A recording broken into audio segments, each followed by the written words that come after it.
Sa kalagitnaan ng ating paninisid upang manghuli ng mauulam, ay mayroong isang bagay na katawag ng pansin sa akin sa pagkakataon na yan. Isang kaawa-awang pawikan o sea turtle.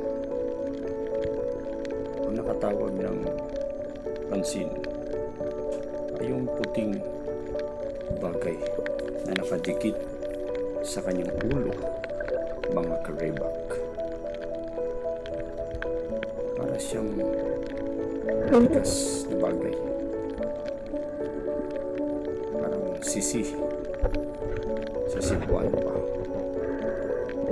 na nakadikit sa kanyang bandang mata, kaya apektado ang kanyang paningin habang siya ay lumalangoy. Talagang naawa ako sa kanya, mga kareba. Subalit, sa pagkakataon na yan, wala akong magawa. Sapagkat una, hindi naman ako otorisado, konektado sa ahensya ng gobyerno na mayroong kinalaman sa pag-rescue sa kanyang klase ng sea creature. Kaya magagawa ko na lamang sa pagkakataon na yan, sapagkat medyo may kalaliman din yan, mga kariba. Ay kunan ko na lamang siya ng video footage para kung sakali mapanood ito ng ating mga otoridad, mayroong kakayanan, mayroong authority para siya ay na-rescue. Ako bilang mamamayan ng bansang Pilipinas ay nakahanda naman na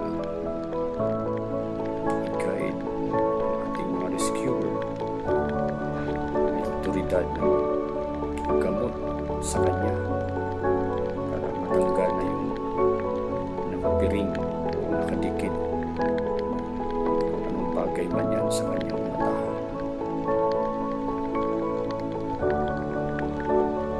Kaya yun, kawawa talaga siya, mga kariba.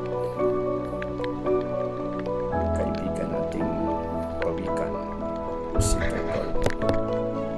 Diyan kasi kami madalas na spear fishing, mga kariba.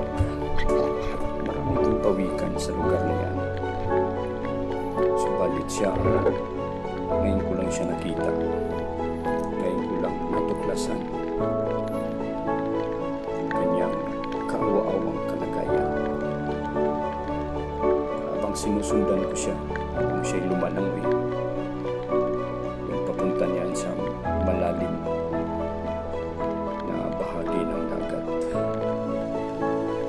Kaya magpapalakas ka, kaibigan pawikan. Sana ay malampasan mo ang pagsubok na yan. Sa mga kaibigan natin, mga otoridad na mayroong kakayanan sa itulungan, ay nakahanda naman ako na tumulong din para ma-retrieve ang kinalalagyan pawikan. Salamat po sa panonood.